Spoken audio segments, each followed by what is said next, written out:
संत अंध की बात बताते हैं। शुरू के और बीच की बात उसके सामने कौन हो जाती है।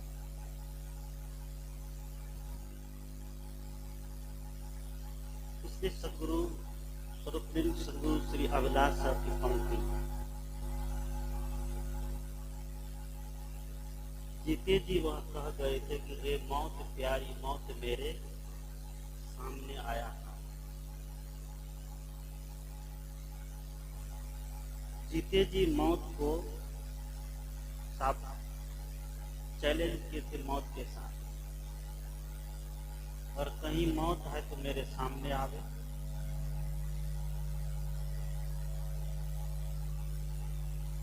संत के पास मौत नहीं पहुंच सकती, पहुंचती भी नहीं,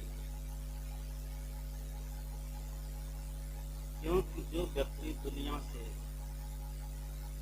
मर गए हैं, जो दुनियादारी से अपने आप को अलग कर लिया है, उसके लिए मरना और नहीं मरना बराबर होता है। वह व्यक्ति दुनिया से उदास होता है, दुनिया में ही रहता है, लेकिन दुनिया में रह करके वैसे जीते हैं जैसे, देखिए सदगुरुदेव ने कहा कैसे जीते हैं संत। कमल पत्र है संत जन, रहे जगत के माही, बालक केरी है जो आपन जानत नाही। कमल के पत्र के जैसा, कमल के फूल के जैसा, कमल जैसे कीचड़ में रहता है। अभी तक सुने हैं कि कमल में कीचड़ लगा है? कोई लोग कीचड़ में कमल रहता है, लेकिन कमल में कीचड़ कमल में नहीं लगती। सदगुरुदेव कहते हैं कि संत संसार में तो रहते हैं, इस दुनिया में तो रहते हैं, लेकिन ये दुनिया जो है संत को प्रभावित नहीं कर पाता। और जो संत दुनिया में प्रभावित हो जाए तो समझिए वो संत नहीं है, वो संत के भेष में है। जैसे कबीर साहब कहते हैं कि संतों की पहचान करिए, जैसे बिन परख होत नहीं कंचन की पहचान। बिना परख किए संतों की पहचान आज दुनिया में नहीं होती। रावण भी कभी संत का भेष बनाया था, सीता का हरण करने के लिए बनाया था कि नहीं? रावण सीता को चुराने के लिए, हरण करने के लिए संत का भेष बनाया, और संत का जब भेष बनाया तभी वो सीता का हरण कर पाया। रावण के भेष में आता था, क्या हरण कर लेता? नहीं करता। सदगुरु कहते हैं कि आज संत के भेष में क्या पता है कि रावण भी है।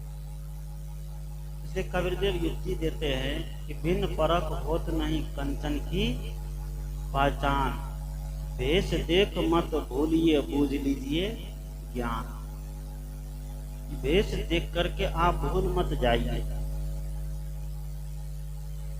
भेष के पीछे की गहराई को समझिए। वही बात सदगुरु कहते हैं कि थोड़ी जिंदगानी तुम भूल मत जाना। जिंदगी थोड़ी सी है, और इतनी सी जिंदगी में आकर के इस दुनियादारी में उलझ मत जाना, दुनिया में लटक मत जाना। लोभ के कारण, मोह के कारण लटकते जाता है। लटक रहा है कि नहीं? कहीं लोभ दिखाई दिया बस वहां लटक जाता है। जैसे बंदर को देखिए लटकता है, बंदर पकड़ने वाला मदारी जिसको कहते हैं, मदारी आता है बंदर पकड़ने के लिए। तो पकड़ने की युक्ति क्या है? एक वो मिट्टी का सुराही लेता है, मिट्टी की जो सुराही है उसका जो ऊपर में गला है वो बहुत छोटा है, उसमें छेद बड़ा नहीं है, बहुत बिल्कुल छोटा होता है। अब पेंदा बहुत बड़ा होता है। मदारी क्या करता है? घड़े को जंगल में ले जाकर, या जिस इलाके में बंदर है वहां पेड़ में बांध देता है या तो मिट्टी में आधा घड़ा को गाड़ देता है।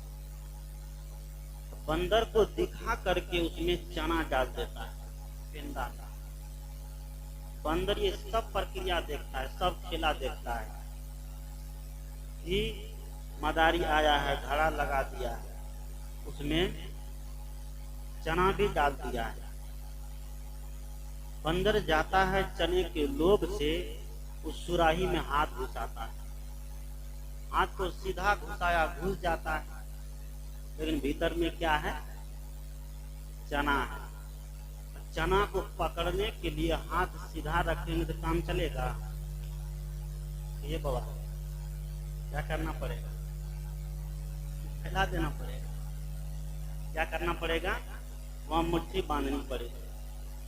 बंदर क्या करता है? हाथ जैसे घुसाता है सुराही में, अब चना आ जाता है, चना को क्या करता? हाथ में मुट्ठी बांध देता है। जब मुट्ठी बांधता है, इतना चालू बंदर है कि हाथ उनका फंस जाता है। मुट्ठी जब बंध जाएगी तो हाथ का क्षेत्रफल बढ़ेगा कि नहीं? हाथ का क्षेत्रफल बढ़ गया, मुट्ठी आकर के सुराही के गले में अटक जाता है। बंदर चाह ले तो छोड़ सकता है, छोड़ सकता है कि नहीं? जो दुनिया के लोग कहते हैं हमको माया ने उलझा लिया है, माया ने आपको उलझाया है कि आपने उलझा लिया? किसने उलझाया? बोलिए वहां पर, किसने उलझाया है?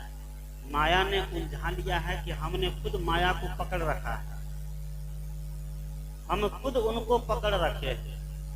बंदर सुराही में हाथ घुसाता है, चना पकड़ता है, मुट्ठी बांधता है और सुराही के गले में आकर के मुट्ठी अटक जाती है।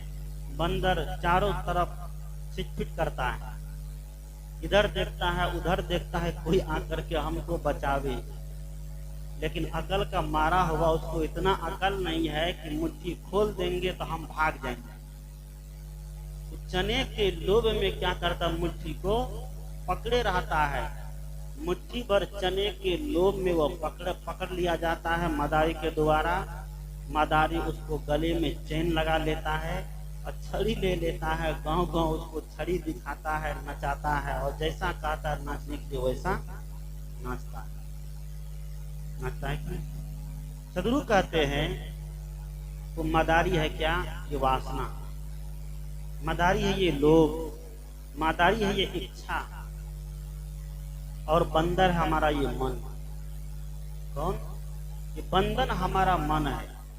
हमारा मन जो इसी तरह लोभ में फंसता है, इच्छा में फंसता है। लोभ और इच्छा में जब ये मन फंस जाता है तब जीव उसके बस होकर के 84 की यात्रा चालू कर देता है क्या? नहीं। मनुष्य शरीर में रह करके वो नरक भोगता है, मनुष्य शरीर में ही रह करके वो सारे दुख को भोगता है, लेकिन लोभ के कारण उस रास्ते को वो छोड़ नहीं पाता।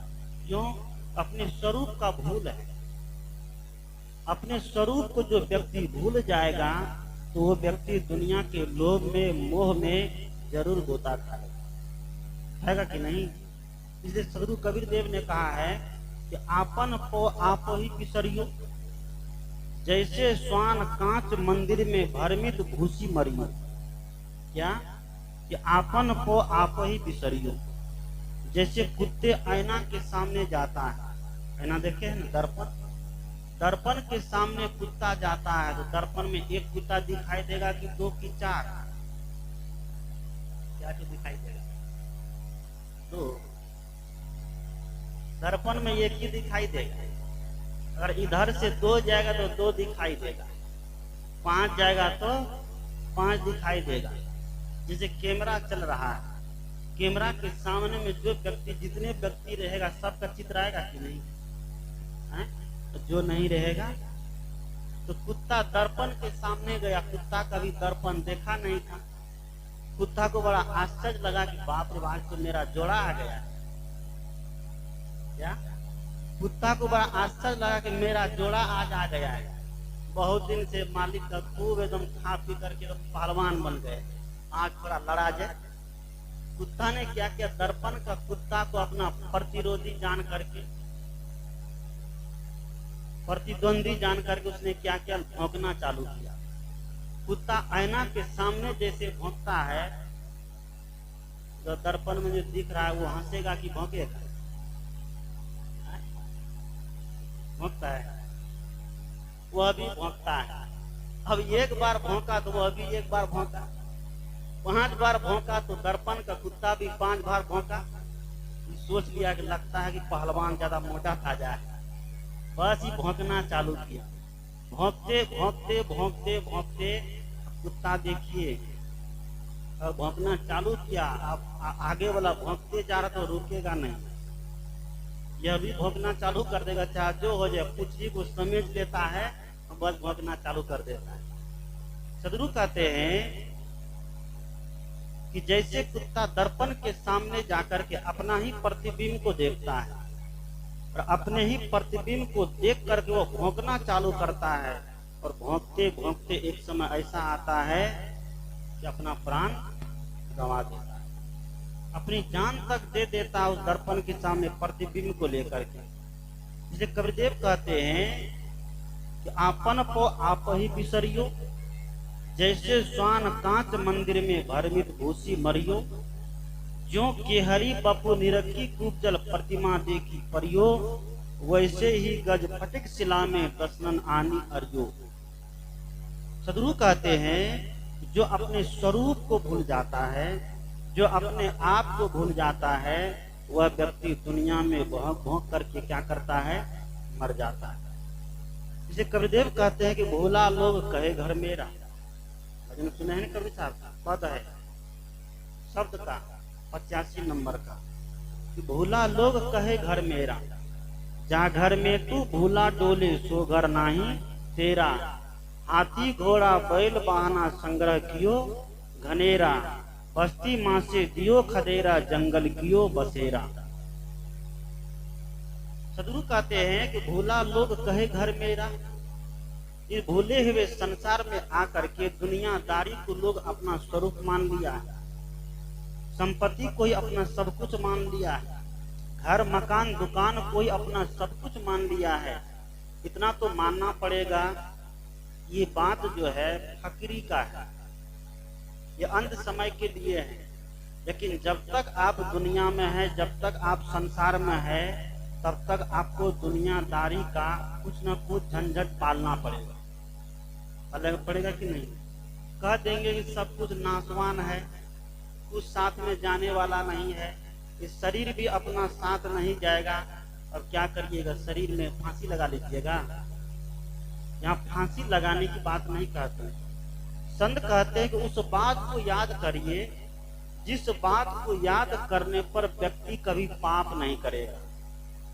क्या करेगा?